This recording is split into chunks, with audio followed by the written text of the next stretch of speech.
5. We thank you for joining us, and we'll see you back here at 6. World News,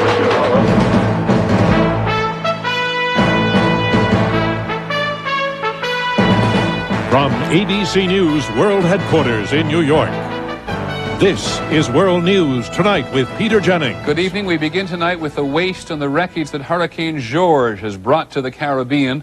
Last night, at this time, George was taking its last shots at the Dominican Republic.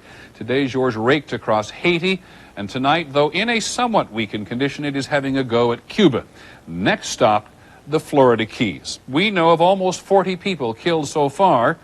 And the director of the Federal Emergency Management Agency says this may become the most powerful storm to hit the Keys since the 1930s. Our storm report begins with ABC's Jim Williams. Key West is getting ready. Sandbagging, boarding it up, and getting them out. Attention, attention, Key West Police Department. We have mandatory evacuation. Police want everyone off this 110-mile stretch of island. Can't forget Elmo. If everybody listens, everything will be all right, and hopefully everybody makes it through safe. They are even closing this hospital. 2, 3. So more than 30 patients had to be flown to a hospital in Central Florida. This is simply a precaution. Obviously, the nature of hurricanes are unpredictable. People here have already seen the devastation the hurricane has caused. In Puerto Rico, officials have barely begun to assess the damage. Our very initial survey of about 40% of the island made it look like about 15,000 families with really serious damage. But what frightens us, of course, is the 60% of the island we haven't gotten to or haven't heard from yet. Communities in low-lying coastal areas have been especially hard hit. Thousands of homes destroyed. There is still virtually no electricity on the island and no estimate when it will be restored. Vacationers trying to leave are out of luck. Most flights are full or canceled. The Dominican Republic and Haiti were struck next. 150-mile-an-hour winds killed at least 28 people. Almost two-thirds of the trees in the Dominican capital were blown down. In Cuba this evening, George's winds are down to a far less deadly 75 miles an hour. But the hurricane is expected to pick up speed and strength when it heads across the open sea. People here in South Florida fear they will be next. Though they have heard dire hurricane predictions before, many are taking this warning very seriously. Jim Williams, ABC News, Key West, Florida. And we are joined, as we always are on these occasions, by Bob Sheets, the former director of the National Hurricane Center, now an ABC News consultant. Bob, the most powerful hurricane to hit the Keys by the 1930s? It will have to go some to do that. It's going to have to get over the open water to do that. Right now, it's traveling down down Cuba, and if it stays close to that island, then it will not strengthen a great deal. In fact, next 24 hours. But if it gets just slightly north of that, then indeed it could strengthen markedly because it's such a large system. It's remarkably resilient, having passed over Hispaniola and still maintained itself so well. Can you tell by looking at the orange on that screen how much damage it's doing to Cuba or anywhere else? No, the whites are the areas that are the heaviest rain there and the heaviest shower activity. I wouldn't expect great wind damage, but indeed the rain is the problem, just as it was in Haiti. The rain is going to be the problem in Cuba also. And what are the chances of it changing significantly in the Florida Straits there between Cuba and the Keys? Very good, that it could strengthen markedly if it gets away from Cuba. Right now, it's just over the eastern tip of Cuba, and if the center would get away from Cuba on a track something like this, directly into the Keys, then indeed it could strengthen markedly. Thanks, Bob. Bob Straits, our consultant on hurricane matters. Later in the broadcast, we'll actually take a closer look at how scientists take a closer look at hurricanes. And we turn on the subject of predictions from the hurricane to what the chairman of the Federal Reserve may or may not do. On Capitol Hill today, Alan Greenspan gave his clearest hint yet that for the first time in more than 2 years, the Federal Reserve Board will cut interest rates when it meets next week. And after that, it was a fairly predictable what would happen on Wall Street. By the end of the day, the Dow Jones had jumped 257 points to close at 8154. On the NASDAQ market, stocks gained 62 points. With what all that means, here is ABC's Bob Jamieson. Alan Greenspan's words moved the market even before he delivered them. Stock prices jumped 40 points when advance news reached Wall Street. He is ready to stimulate the economy by cutting interest rates. Senator, I haven't changed Greenspan told the Senate Banking Committee the U.S. economy was now more seriously threatened by the economic clouds in Asia and elsewhere. And we are beginning to feel the raindrops, if I may put it that way. And obviously, we will respond to that. The words, "we will respond to that," are understood to mean the Federal Reserve will cut rates as early as next week. If a cut were not taken at this time, there is a danger that the U.S. economy could fall near recession in 1999. Normally, when the Fed lowers interest rates, banks do too. And when banks charge lower interest on loans, companies borrow more. They use that borrowed money to expand their businesses, buying new equipment and hiring more workers. Those workers, in turn, have more money to spend. And when consumer spending increases, the economy improves. And getting consumers to buy more, products made here and around the world, will help the economy here and may help economies around the world. Bob Jamieson, ABC News, New York. When we come back, we'll have some of the other developments today. We're going to have an exclusive interview with the ministers guiding the president's spiritual healing. And the dark side of the night shift, one of the more difficult ways to work. This is World News Tonight with Peter Jennings. Brought to you by Just for Men. Want to color your gray beard or mustache and get a natural look? It's easy with Just for Men Gel. You look so natural, no one can tell with Just for Men Gel. No one can tell with Just for Men Gel. It's not regular hair coloring, it's specially made to penetrate that coarse, hard to color gray. Simply brush in and in 5 minutes, rinse. Now gray is gone, matched up to the rest of your hair. You look so natural, no one can tell with Just for Men Gel. I got a letter back from Quaker. You wrote to Quaker. Told them Quaker toasted oatmeal ought to be called Quaker tasty oatmeal. It's oatmeal, it's toasted. To me, that says tasty. Well, then they should call it that. Quaker toasted oatmeal. Crisp oatmeal flakes with honey-sweetened oat clusters. Well, they thanked me for my interest, but said product will remain Quaker toasted oatmeal. What a shock. Quaker tasty, toasted oatmeal. Your other oatmeal. And now, Quaker Honey Nut Toasted Oatmeal has 20% more almonds. Ooh, yum. Now at Boston Market, home of the chicken America loves, you can start earning up to $100 off your TWA travel, courtesy of Boston Market and Coca-Cola. So come in today and start earning great savings on your next vacation, only at Boston Market. In Washington today, whatever the Republicans decide about President Clinton, they will decide because they're in charge. Congressional Democrats are pushing to get it over with soon. Democratic leader in the House, Congressman Dick Gephardt, says the House should be able to decide about impeaching President Clinton within 30 days. However, the Republican Speaker of the House, Newt Gingrich, says it will take as long as it takes. And he says there should be no talk of a possible deal to save the president's job until the House has completed its investigation. Last week, we introduced you to two ministers who've agreed to work with Mr. Clinton in intensely personal sessions to, as he put it, hold him accountable for his behavior. Their work has already begun. And in this exclusive interview with our religion editor, Peggy Waymeyer, they talk about it.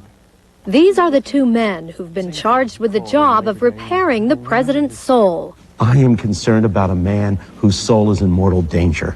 That's where I have to focus my attention. These are the two men the president telephoned on Labor Day to ask if they would hold him accountable for his behavior. You have about 30 seconds to discern the genuineness in a voice. And God help you if you hang up on a genuinely broken person. Soon after, Tony Campolo and Gordon MacDonald met with the president in the White House. In fact, MacDonald spent the night there, the evening before the breakfast, where Clinton confessed he had sinned. The night before, I spent several hours with a deeply broken man, a deeply sorrowful man. I don't think there is a fancy way to say that I have sinned. We have a specific purpose. When we go to the White House, we don't talk politics. We don't make suggestions to him how he can increase his ratings in the polls. We talk about this man and his personal walk with God. And about sin. Now, all sin is addictive. But whether you look at any 12-step program, all of them say the crucial point is when you realize you can't help yourself and you have to turn to a higher power. They meet with the president regularly. This is not, we just wait around, wait for the phone to ring. Either one of us at any given time are calling the White House, and we know who the people are to call, and we simply say, I'm coming on Friday, I want to see him. And almost every time, the time is wedged back, and we see him. When we're down there with the president, we're not just going to walk in and do a 15-minute, how you doing, here's a verse of scripture, a verse a day will keep the devil away. We won't let him off that easily. Have you confronted him? Oh, absolutely. You mean you're not just holding his hand and praying for him and helping him feel good? We have gone to the bottom with this man. We have said things that are very, very confrontative. The sessions haven't always been easy. We've seen him yell at us. Yes. I mean, we can tell you about a time when we've come on so strong that he ended up yelling at us. Yeah. And that's not an easy thing, to have the President of the United States yelling at you. That's when conversations become real, isn't it?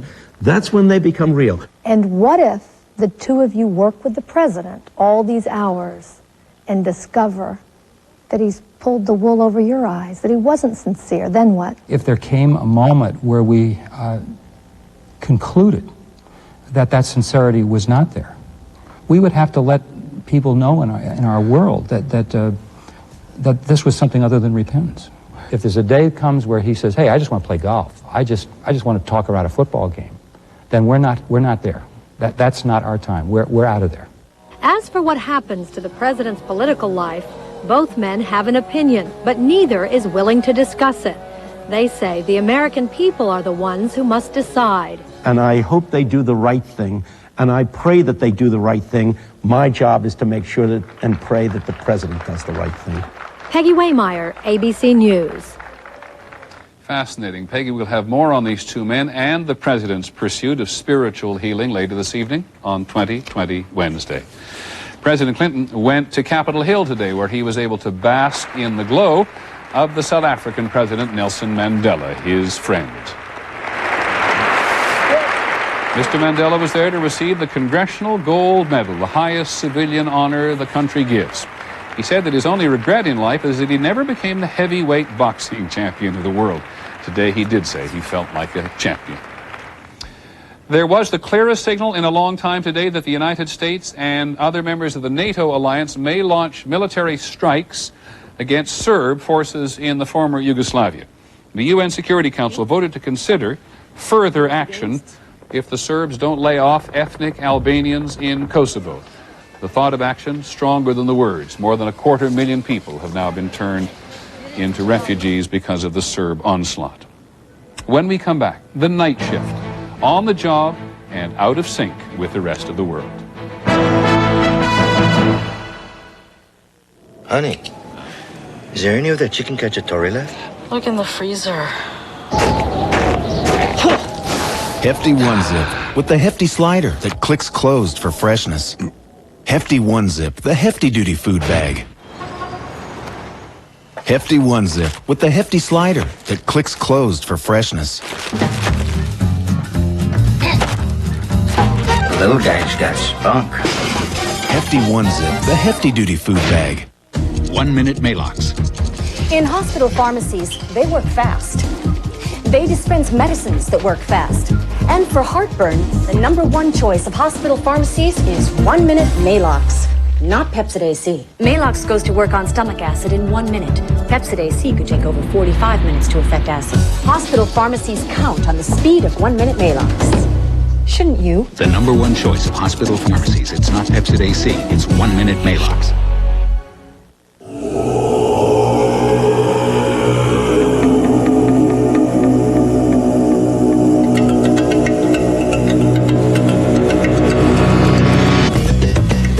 Chevy Tahoe with a Vortec engine. The most powerful SUV anywhere.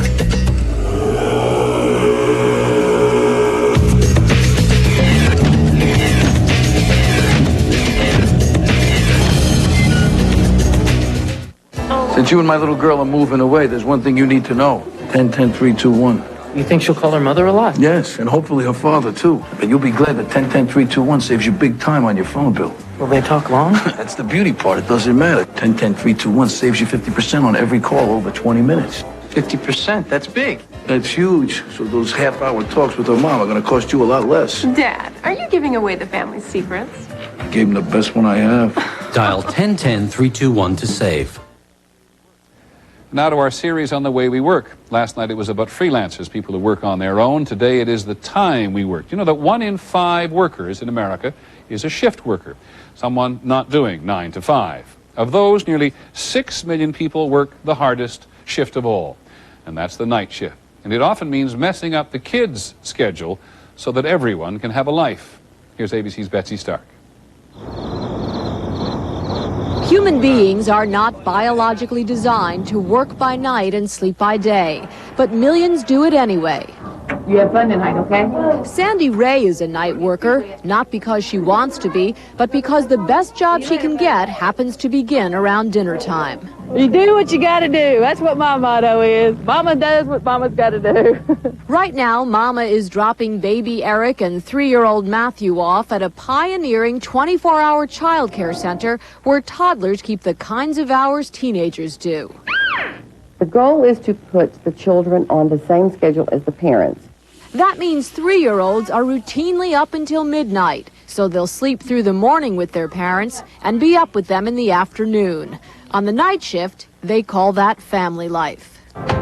Night work does pay more. Here at Toyota, 5% more. At other companies, as much as 15% more. But most workers say they'd trade the bigger paycheck in a heartbeat. I've got a 9-year-old boy. I don't get to see a lot of him. If you could switch, would you? Oh, yes, definitely. We're working on that. Aside from the challenge of maintaining a normal family life, night shift workers are also at greater risk for health problems, such as heart disease, stomach ailments, and chronic sleep deprivation. Many suffer from the equivalent of perpetual jet lag. Just as their bodies adjust to night living, the weekend comes and they move back toward a daytime schedule. Is that okay? They are always bucking their biological clocks. We invent this world that runs 24 hours a day, and the machinery does, and the computers run enormously well in that environment.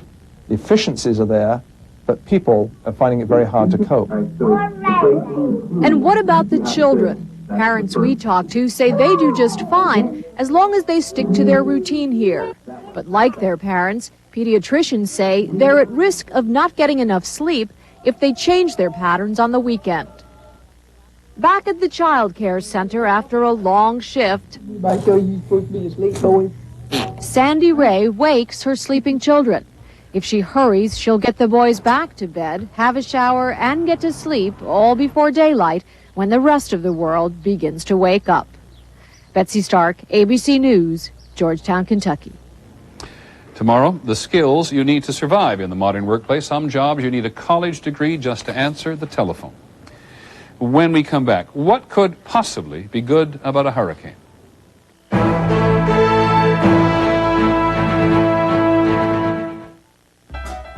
Okay, hon. Today's the day. All right. Get your cupboards in shape. Clean out the clutter. Pitch them. Ditch them. And switch them to Rubbermaid during Kitchen Shape-Up Week at Kmart. You'll find a great selection of easy tops, serve-and-savers, and microwavable and Telebin containers. So go from clutter to Kmart for the latest in food storage. Rubbermaid, ideas that last. A little sore. Kmart, lowest sale prices every time, guaranteed. The U.S. Postal Service, with new automated systems from Lockheed Martin, is speeding the delivery of billions of pieces of mail and the occasional birthday present from Uncle Will.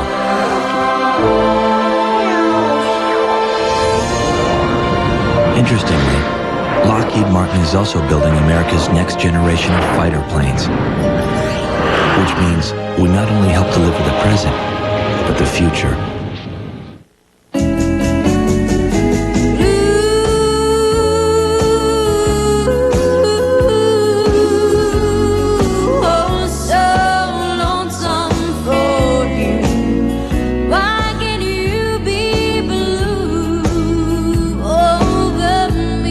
Savor the summer. Live Maine lobster, specially priced at $14.99. A warm reminder that at Red Lobster, the season isn't over. I can tell you about gratitude.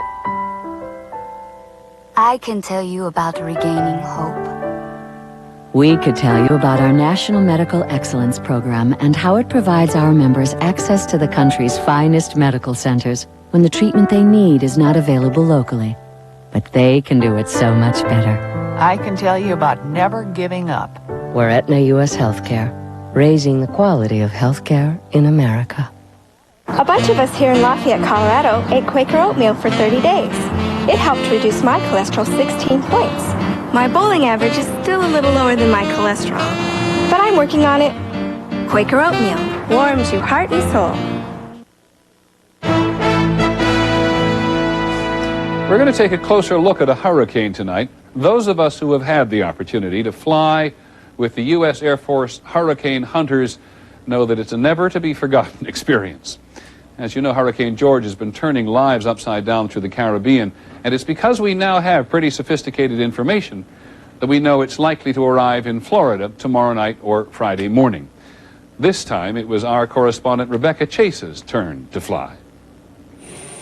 As the sun rises over Barbados, Air Force Reserve pilots trained to avoid storms prepare to fly right into the eye of Hurricane George.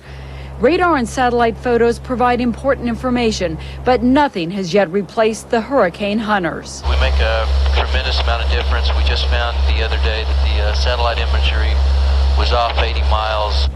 As we approach the eye, flying at 10,000 feet, the skies grow darker, the rain increases, and winds reach 120 miles per hour. Get them strapped in. All this could be a rough ride going today. The plane bounces around. Then all of a sudden, it is calm and the skies clear. It is incredibly bright and beautiful. We are in the eye of the hurricane. Holy cow, it's beautiful. It is a fairly well-shaped eye, and the crew records its position and measures the diameter to help determine the intensity of the storm. Once again, Nav, that was 32-mile diameter. I showed it as 33. In the back of the plane, Tech Sergeant Carrie Kennedy prepares to launch a drop sonde. It's got sensor in the end here that measures the temperature, pressure, humidity, and winds. Kennedy enters computer and radio frequencies in the tube. It's ready to launch. Empty, locked, and loaded. Thank you. Hit the button, and it's gone. As the tube drops, it immediately transmits data, and all of the measurements are continually sent by satellite to the National Hurricane Center in Miami. 020. Okay. As the eye starts to cross land, we can see the coast of the Dominican Republic below. On this trip, the hurricane hunters flew through the eye of George 4 times in a 5-hour period. Thousands of measurements were recorded and transmitted immediately by satellite. And some of the best observations come from just looking out the window. The weather officer can tell how fast the surface winds are blowing from the patterns on the water below. I think what we found is that George is definitely a well-organized storm. After 12 hours in the air, the hurricane hunters land. And tomorrow, they will do it all over again. Rebecca Chase, ABC News, Miami. Well, as terrifying as hurricanes can be, they are part of nature's cycle. Hurricane George is actually headed for a place that needs it, Florida Bay. Here's ABC's Bill Blakemore. For millions of years, hurricanes have been vital for the health of Florida Bay, this entire area west of the Florida Keys. It's only 6 or 8 feet deep, so sediment can quickly build up and choke off life. Hurricanes clean that out. And a lot of this water will flush out of the system by the normal route, and then some out this way and be carried away too. Hurricanes clean out bays and rivers along the entire Atlantic coast. They also distribute nutrients between shallow and deeper waters, necessary for feeding many kinds of sea life. A year or two after a hurricane, the fishing often improves dramatically in these areas that have been disturbed. On land, hurricanes are the main source of rain for many regions. They're also critical for repopulating areas where plants and animals have died out. Hurricanes actually blow in new ones. Finally, for the whole planet, hurricanes are a safety valve. They move excess summer heat up from the tropics, which keeps the north from being too cold. For nature, hurricanes are a necessity. Bill Blakemore, ABC News. A final thought when we come back. He has done it again and again.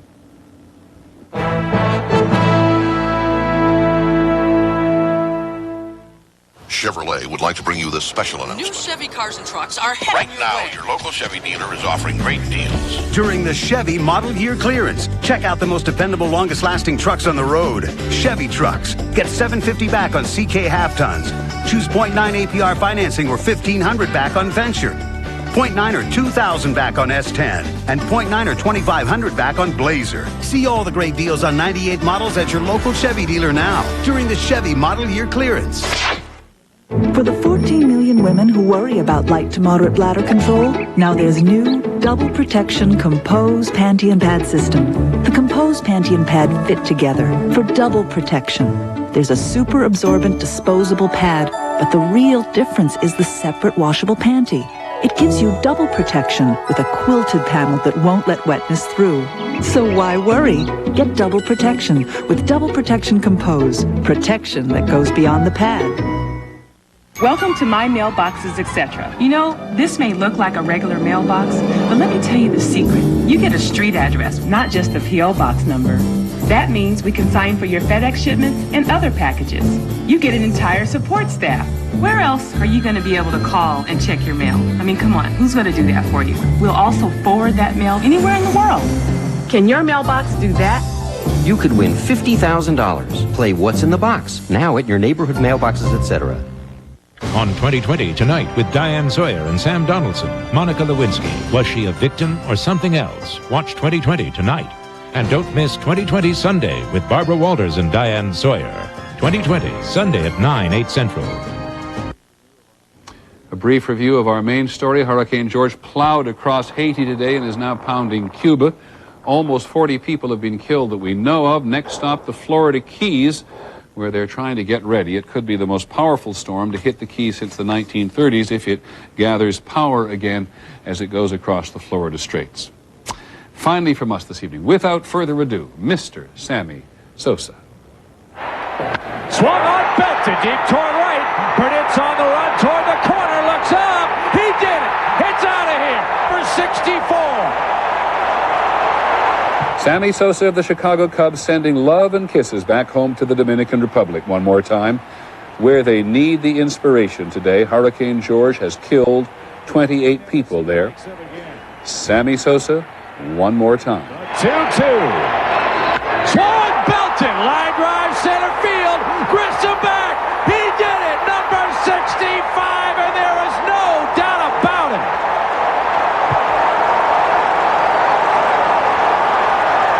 No doubt about it, he tied Mark McGwire with that one, and as we said, the Dominican Republic can use all the inspiration today. By the way, the Cubs lost it in the 9th, so the Mets live on. That is our report on World News Tonight. Don't forget 2020 later on. And then on Nightline later this evening, they're going to look at Pakistan and the partisan battle over impeachment in the Congress. I'm Peter Jennings. Have a good evening. Hope you'll be with us tomorrow night.